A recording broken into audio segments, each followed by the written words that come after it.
there, it's Lorraine here from Lilia Sewing Designs. In this video I'm going to show you how to do a standing half double crochet if you use US terms and a standing half treble crochet if you use UK terms. You can use this stitch when you're changing colour working in the round to avoid turning chains and the seam lines that you get with those. You can also use it in situations where you need to fasten off and work a shorter row in your work.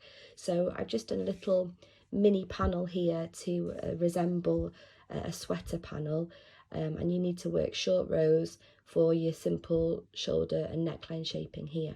So now I need to fasten off and work this side. So to do a standing half double crochet, you place a slip knot on your hook and then you yarn over and hold those two loops on your hook by pinching them with your index finger.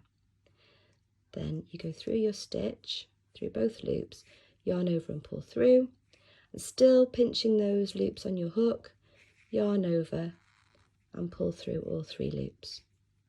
And then you would just continue with your half double crochets across as normal.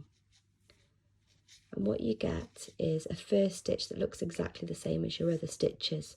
So in this instance, this first stitch here is an exact mirror of the stitch on the opposite side, and if you're working in the round, when you come to slip stitch back into this first stitch, you don't get the seam line that you get if you use a chain 2 instead.